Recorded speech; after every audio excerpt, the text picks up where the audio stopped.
Bismillahirrahmanirrahim. Assalamualaikum warahmatullahi wabarakatuh. Alhamdulillahi nahmaduhu wa nasta'inuhu wa nastaghfiruh wa na'udzu billahi min syururi anfusina wa min sayyiati a'malina. May yahdihillahu fala mudilla lahu wa may yudlil fala hadiyalah. Wa asyhadu an la ilaha illallah wahdahu la syarikalah wa asyhadu anna Muhammadan abduhu wa rasuluhu sallallahu alaihi wa ala alihi wa ashabihi ajma'in, amma ba'd. Kita masuk pada bab yang baru, bab kaifiyatu mashir ra'si, bab tata cara mengusap kepala ketika berwudu. Di sini disebutkan hadis Anil Miqdam ibni Ma'di Karib radhiyallahu anhu qala, diriwayatkan dari Al-Miqdam bin Ma'di Karib, sahabat Al-Miqdam ibni Ma'di Karib radhiyallahu anhu, beliau menceritakan, ra'aitu Rasulullah sallallahu alaihi wasallam tawaddu'a, aku pernah melihat Nabi sallallahu alaihi wasallam berwudu.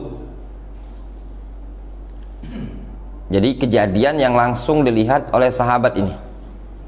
Falamma balagha mashar ra'sihi, tatkala Rasul sudah mencapai pengusapan kepala, wada'a kaffaihi ala muqaddam ra'sihi, lalu Rasul meletakkan kedua telapak tangan beliau di bagian muqaddam, bagian depan kepala. Fa'amarrahuma hatta balagha al-qafa, kemudian beliau jalankan sampai ke qafa. Qafa itu tengkuk ini, sambungan rambut dengan leher ini. Katanya Al-Miqdam, Rasul meletakkan dua telapak tangan di bagian depan kepala, kemudian dijalankan oleh Rasul sampai ke tengkuk. Tsumma raddahuma ilal makan alladzi bada'a minhu, kemudian Rasul balikkan lagi ke tempat semula, ke tempat beliau memulai, yaitu bagian depan. Hadis rawahu Abu Dawud, hadis ini sahih, diriwayatkan oleh Imam Abu Dawud. Fawaidul bab, faedah yang bisa diambil dari bab ini tadi. Kata penulis buku ini, amma kaifiyatu mashir ra'si fahiya kal ati, adapun tata cara mengusap kepala sebagai berikut. Ayyabulla jami'al kaffain, yaitu dia membasahi seluruh telapak tangan. Jadi telapak tangan ini dibasahi dulu. Wa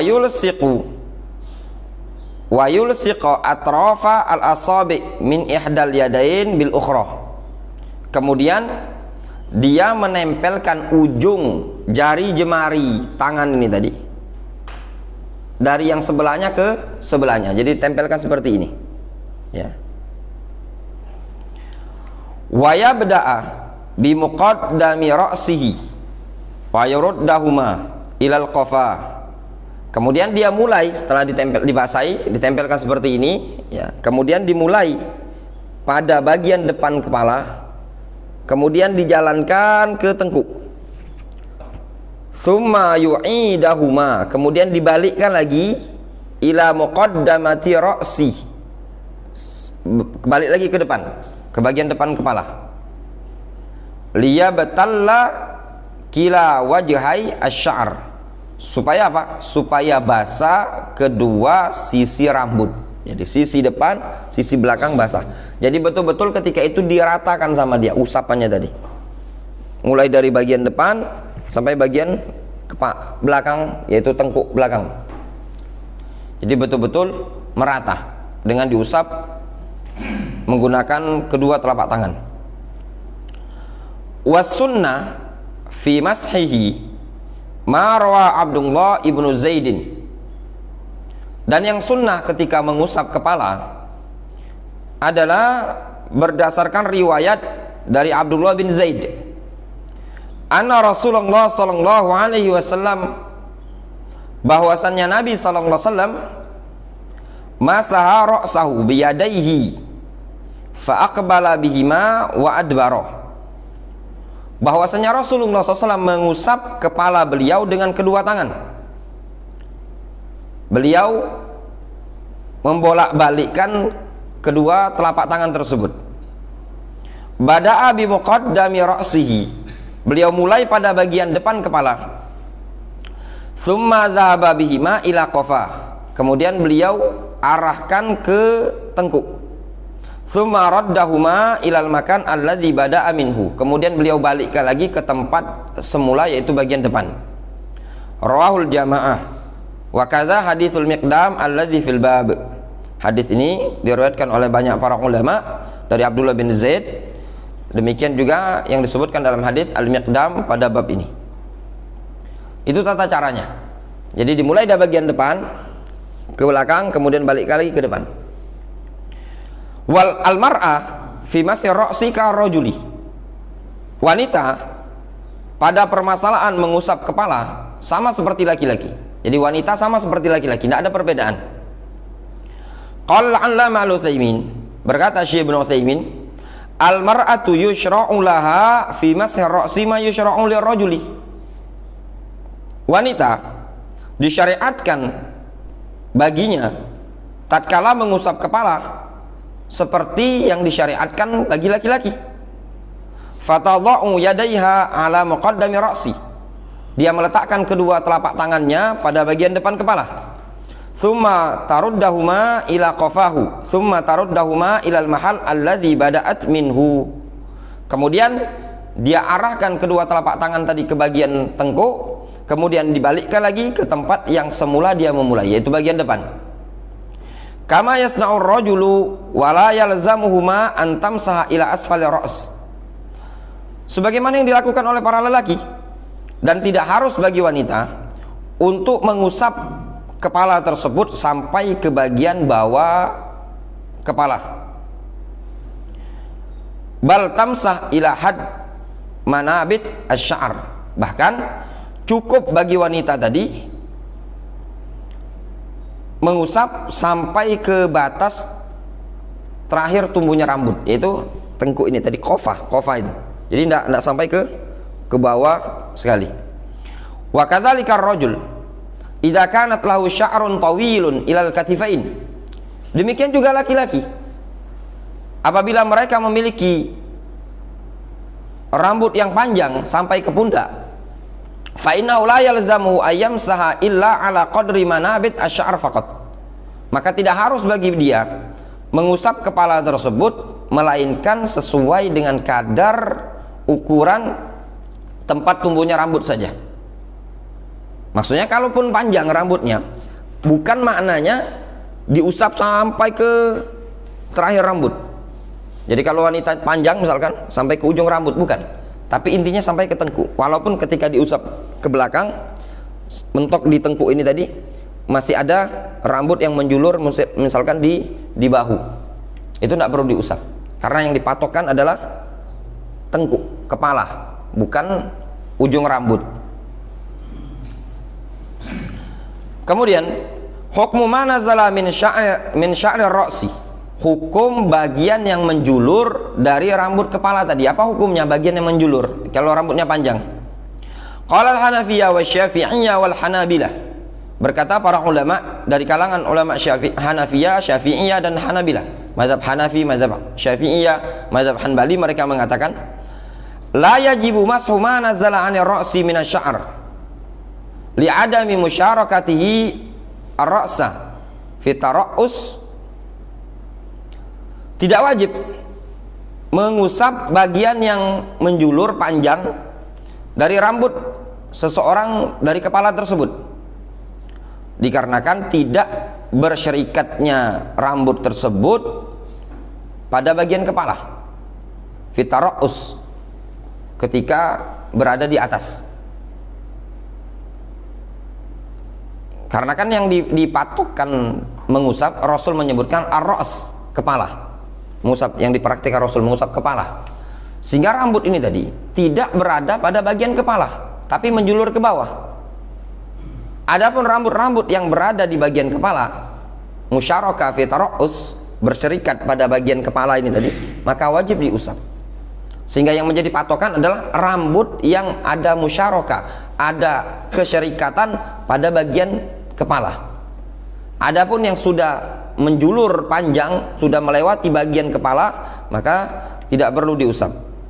Wala yujzi'u mashu 'anil ra'si sawa'un raddahu fa'aqadahu fawqa ra'si aw lam yaruddahu. Wa huwa sahih khilafan lil malikiyah.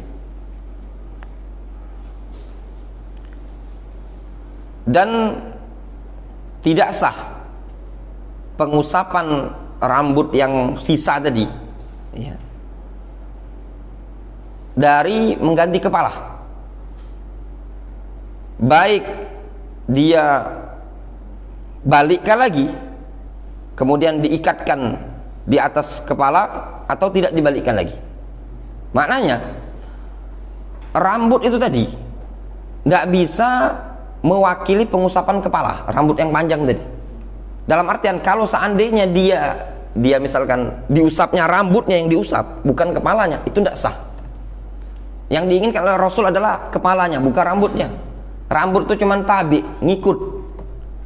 Jadi jangan difahami misalkan sengaja dia yang diusap bukan kepala, bukan dari depannya, tapi dia karena rambutnya panjang dipegang, tidak mungkin dikepang, diusap sama dia seperti itu.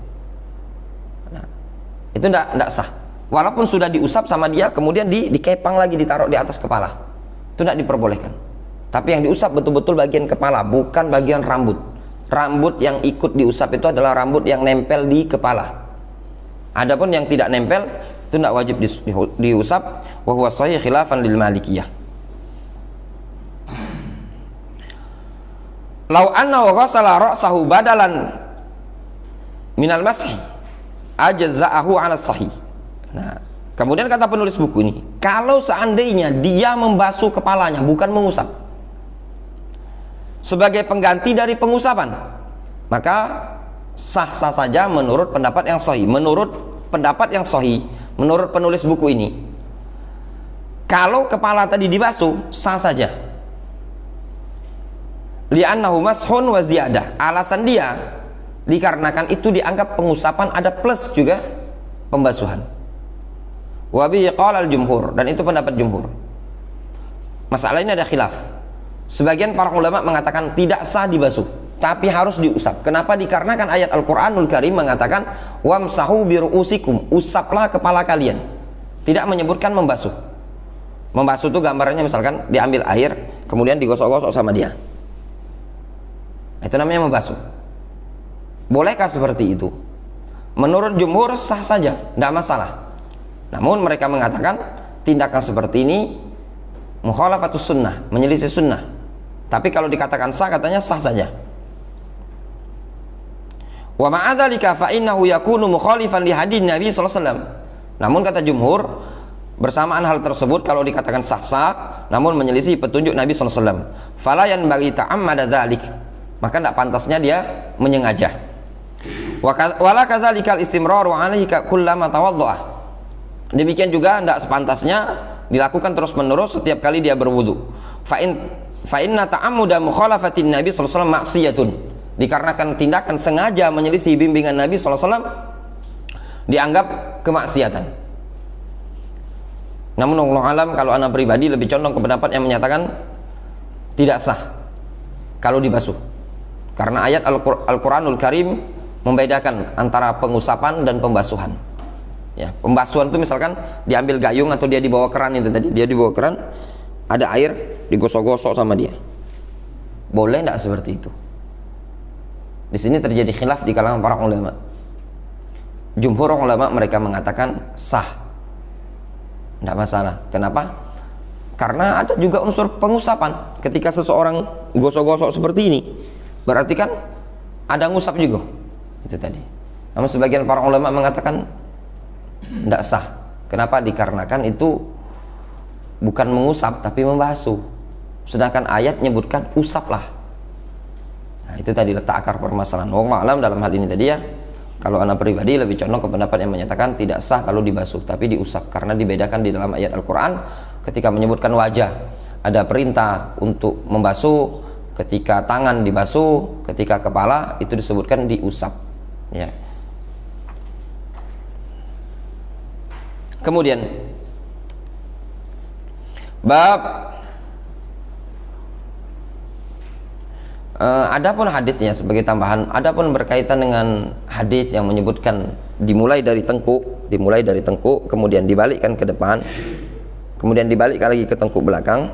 Ini masalah yang terjadi perbedaan pendapat di kalangan para ulama. Sebagian para ulama menyebutkan hadis yang menyebutkan mengusap yang dimulai bagian tengkuk, kemudian balikkan ke depan, kemudian dibalikkan ke tengkuk lagi, ini diperbincangkan oleh para ulama kesahihannya. Ada yang menyatakan sahih, ada yang menyatakan tidak. Wallahu alam. Yang sahih, yang jelasnya, yang hadisnya sahih jelas adalah dimulai pada bagian depan, ya, dimulai dari bagian depan kemudian dibalikkan ke belakang. Kemudian bab jawazul mashi 'alal imamah, bab bolehnya mengusap pada bagian imamah. Imamah itu surban, mengusap pada bagian surban. Jadi ketika seseorang menggunakan surban, boleh bagi dia untuk tidak melepas sorban tersebut, tapi diusap pada bagian sorban tadi. Nah, terus tata caranya bagaimana? Nanti disebutkan di sini. Anil Mughirah ibni Syu'bah, dari Mughirah bin Syu'bah radhiyallahu anhu, anna Nabiyya sallallahu alaihi wasallam, bahwasannya Nabi sallallahu alaihi wasallam tawaddaa famasaha binasiyati wa 'alal imamah. Kata Mughirah bin Syu'bah, bahwasannya Nabi SAW mengusap pada bagian nasiyah. Nasiyah itu ubun-ubun, bagian depan ini tadi. Beliau mengusap pada bagian ubun-ubun, wa 'alal imamah, plus mengusap di bagian atas sorban. Jadi beliau buka sedikit, diusaplah bagian ubun-ubun, kemudian diusaplah juga bagian sorbannya. Rawahu Muslim, hadis riwayat Muslim. Berkaitan dengan menggunakan surban, hukumnya mubah, bukanlah perkara yang disunnahkan, ya, bukanlah perkara yang disunnahkan. Mereka para ulama mengatakan penggunaan surban merupakan perkara yang mubah, adatnya orang-orang Arab pada masa tersebut, dan sampai sekarang kalau di sebagian wilayah, ya, di negara Arab sesuatu yang biasa. Kalau kita dulu di Yaman, jangankan seorang tokoh, seorang syekh, seorang alim, ustadz, kiai, selagi kita di Indonesia nih, tukang ojek pun bersurban. Itu kalau di Arab. Itu jangan heran di Yaman, ya. Kalau di Saudi Arabia ya Anda tidak tahu detail, ya. Kalau di Yaman, tukang jual tomat, tukang ojek, tukang jual ayam itu yang di pasar itu pun bersorban. Bukan sekali dua kali kita jumpai tukang ojek itu bersorban. Karena di Yaman pun tidak ada tukang ojek itu berhelm. Karena di Yaman itu walaupun negaranya amburadul perang itu, mereka tertata. Motor tidak diperbolehkan masuk jalan raya, jalan protokol, jalan utama. Misalkan kita Celentang ini, Pak, itu tidak boleh. Yang boleh itu jalan-jalan kecil, Sabta Marga, jalan arah ke Plaza itu, nah, itu tadi. Jalan-jalan wilayah kita di Sako itu tadi. Tidak boleh masuk jalan utama, ya, itu walaupun Yaman itu seperti itu, macetnya tidak hati. Beda dengan kita kalau motor jangan tanya kan di jalan ini tadi, kalau di Yaman itu tidak. Jadi motor itu cuma boleh masuk jalan-jalan yang jalan kecil, kita jalan kampung lah kan, bukan jalan protokol, jalan utama. Nah, itu biasa, kebiasaan orang Arab, ya, bukan sesuatu yang sunnah. Namun kalau seandainya ada yang ingin menggunakan sorban, memakai sorban dengan niatan untuk ta'assi, mencontoh Rasulullah SAW, dia berpahala dari niat mencontoh Rasul. Ya. Bahkan sebagian para ulama kita menyebutkan, ya, pakaian, hukum asal pakaian adalah perkara yang mubah, ya, pakaian yang mubah disesuaikan dengan kondisi masyarakat yang ada. Jadi misalkan di masyarakat tersebut kebiasaan mereka menggunakan baju kuku, sarungan, maka gunakanlah pakaian seperti itu di tengah-tengah masyarakat. Karena di masyarakat kita di Indonesia ini kadang ada wilayah-wilayah yang kalau jingok yang begamis cak kita ini dia agak cak mana cak itu nah, maka dijingok pakaian yang mereka sholat cak mana.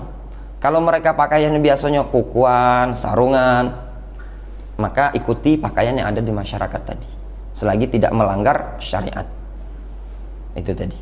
Tapi ini wilayah beda-beda ya, khususnya kita di wilayah dalam kota Madia Palembang ini, kalau begamisan itu lah biasa lah ya.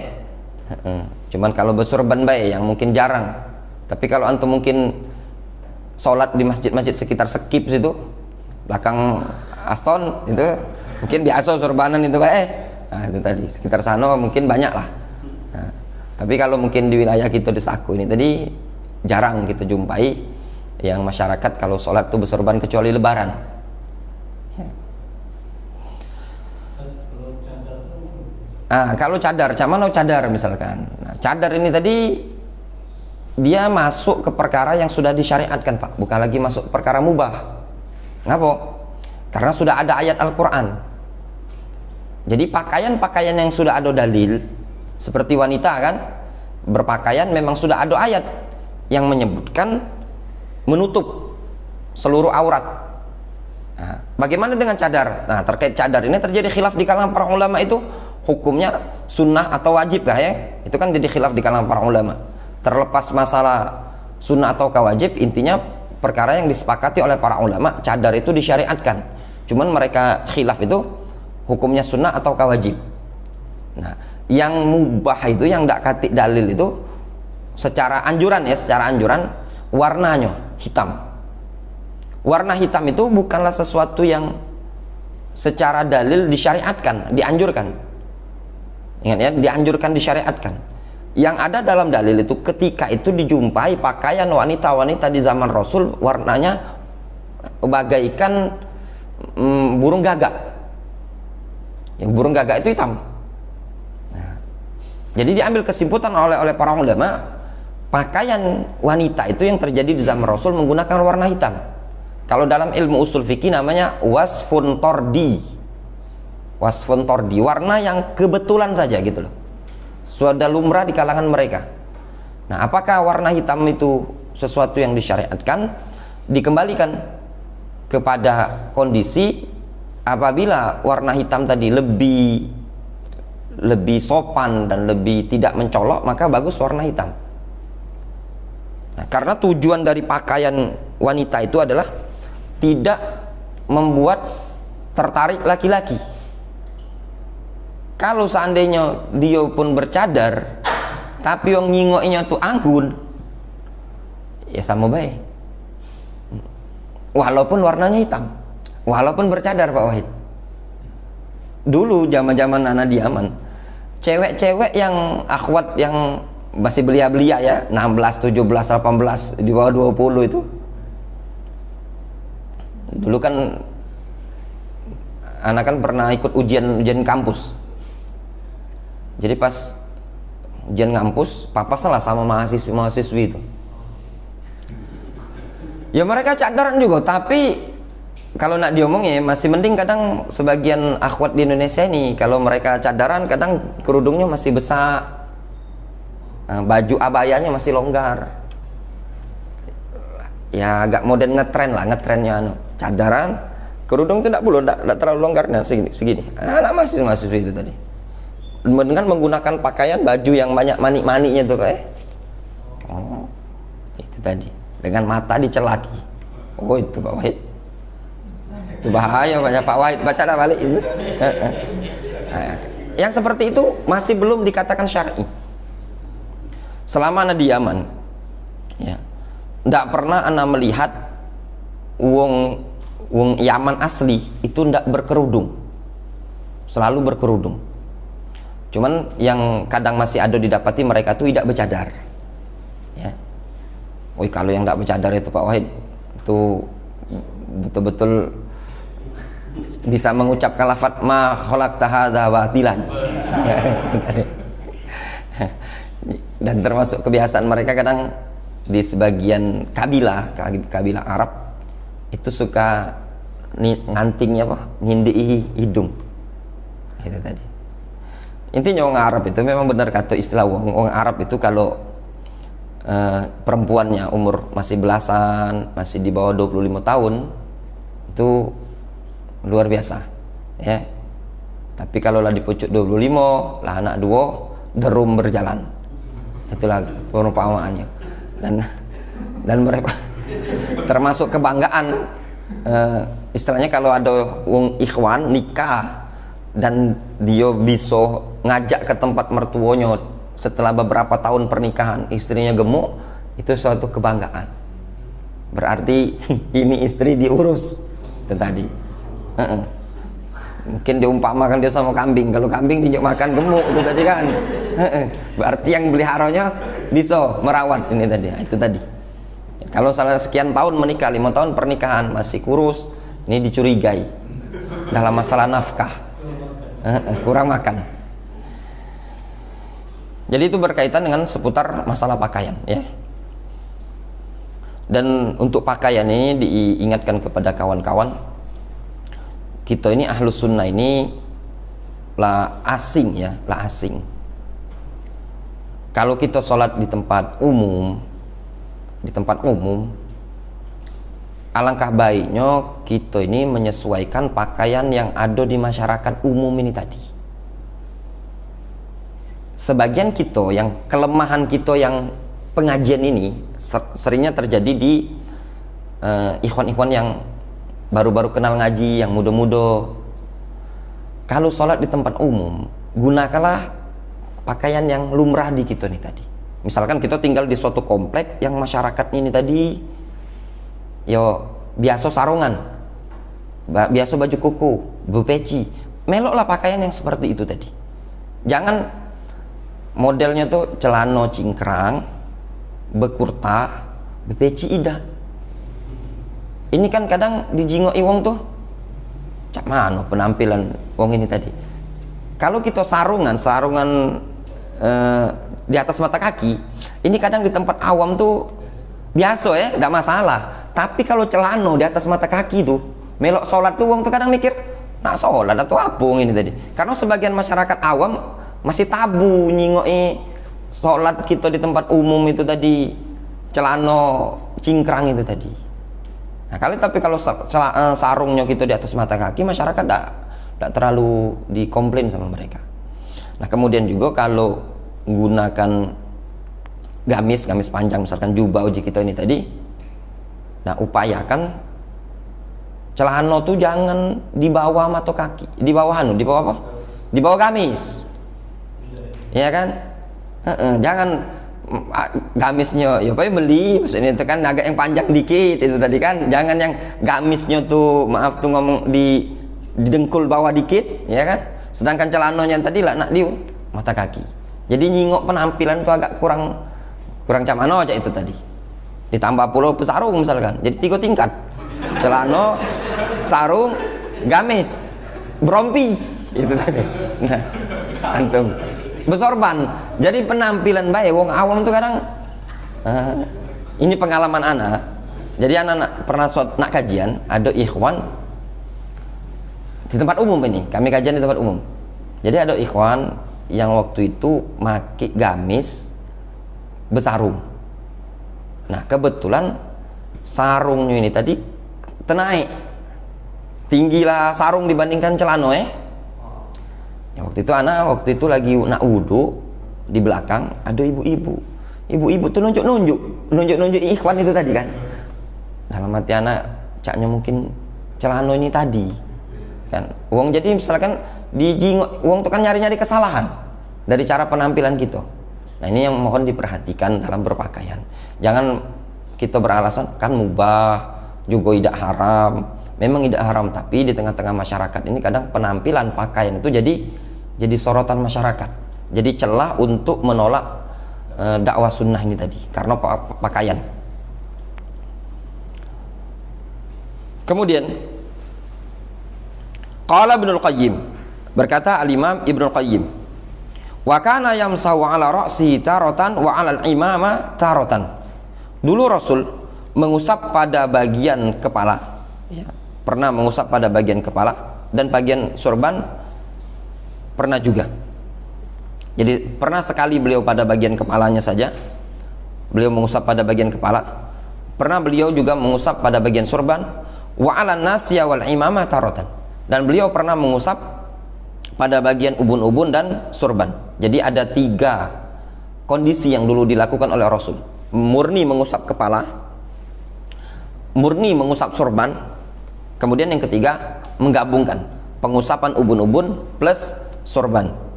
Wa amma iktisaruhu 'alan nasya mujarradatan falam yuhfadz anhu.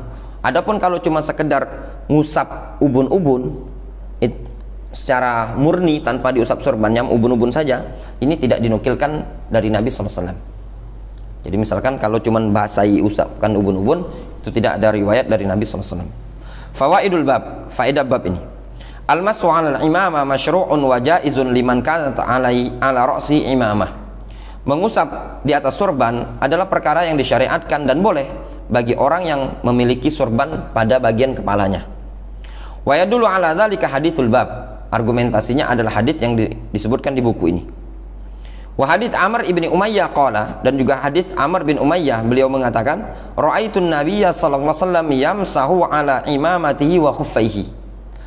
Nabi sallallahu alaihi wasallam mengusap pada bagian sorban dan kedua sepatu beliau.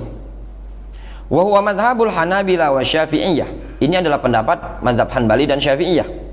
Illa anna Syafi'iyah ishtaratu ayam sahal 'ala nasiyah wal imamah mustadillin bi haditsil Mughirah alladzi fil bab. Namun Syafi'iyah berpendapat mereka mempersyaratkan bahwasannya agar diusap pada bagian ubun-ubun dan bagian sorban.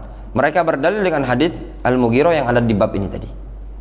Kalau Syafi'iyah mengatakan ubun-ubun plus sorban. Was-sahih annahu yajuzu sawa'un masaha 'ala nasiyah au la kama sayati bayanuhu. Pendapat yang sahih bahwasanya diperbolehkan dia mengusap tersebut, baik dia mengusap pada bagian sorban saja, bagian ubun-ubun saja, ataukah tidak. Was-sahih annahu yajuzu sawa'un masaha 'ala nasiyah au la kama sayati bayanuhu. Pendapat yang sahih bahwasanya boleh bagi dia mengusap sorban tersebut pada, atau mengusap tadi hanya pada bagian ubun-ubun saja, plus ubun-ubun, maksudnya itu ubun-ubun plus sorban, ya, ataukah cuma pada bagian sorban saja. Itu maksud penulis buku ini. Itu pendapat yang sahih, pendapat yang benar, boleh nasiyah ubun-ubun plus sorban ataukah pada sorban saja. Adapun Syafi'iyah mengatakan tidak bisa sorban baik, tapi harus plus ubun-ubun. Wa mimman masa'a 'alal imamah Abu Bakar As-Siddiq. Di antara sahabat yang mengusap pada bagian sorban adalah Abu Bakar As-Siddiq. Wa bihi qala Umar ibn Abdul Aziz. Ini juga pendapat Umar bin Abdul Aziz. Wal Hasan wa Qatadah wa Makhul. Ini juga pendapat Al Hasan Al Basri, Qatadah ibnu Di'amah dan Makhul Asy-Syami. Wal Auza'i wa Abu Thawr. Ini juga pendapat Auza'i dan Abu Thawr. Wa Sufyan Ats-Tsauri wa Ahmad wa Ishaq bin Rahawai wa Muhammad bin Jarir wa Daud wa ghairihim. Ini juga pendapat Abu Thawr, Sufyan Ats-Tsauri, Ahmad ibn Hanbal, Ishaq bin Rahawai, Daud Al-Zahiri wa ghairuhum, dan yang selain mereka. Kemudian faedah berikutnya, yajuzul mas'u 'alal imamah faqat. Diperbolehkan ngusap cuman pada bagian sorban saja. Aw 'alan nasiyah, atau pada bagian ubun-ubun, summa yukammil 'alal imamah. Kemudian dia sempurnakan sorbannya. Jadi boleh mengusap cuman pada bagian sorban atau bagian ubun-ubun plus sorban. Itu tadi. Jadi ada 2 cara. Bagi yang menggunakan sorban, bagian menggunakan sorban, pendapat jumhur mengatakan boleh diusap bagian sorban B, bagian sorban B, atau ubun-ubun plus sorban. Ubun-ubun itu maksudnya dibuka sedikit gini, kemudian diusap gini, kemudian bagian sorban. Itu pendapatnya jumhur ulama. Liwurudi al-adillah bidzalik, dikarenakan berdasarkan dalil yang datang pada permasalahan tersebut. Qala Ibnu Qayyim, berkata Ibnu Qayyim, wa kana yamsahu 'ala ra'sihi taratan. Dulu Rasul pernah mengusap bagian kepala beliau. Wa 'alal imamah taratan. Beliau juga pernah mengusap pada bagian sorban saja. Wa 'alan nasiyah wal imamah taratan. Dan beliau pernah mengusap bagian ubun-ubun dan bagian sorban double ya. Wa amma iqtisaru 'ala an-nasi mujarradatan falam yuhfaz anhu. Adapun cuman mengkhususkan sorban, mengkhususkan ubun-ubun saja tanpa mengusap bagian sorban, itu tidak dinukilkan riwayat dari Nabi sallallahu alaihi wasallam. Tidak dihafal ada riwayat dari Nabi sallallahu alaihi wasallam. Difahami? Intinya ada 3 kondisi. Murni bagian kepala yang diusap, atau misalkan kalau dia pakai sorban, murni bagian sorban yang diusap, atau plus yang ketiga kalau dia pakai sorban, dia ngusap ubun-ubun sedikit plus ada sorban.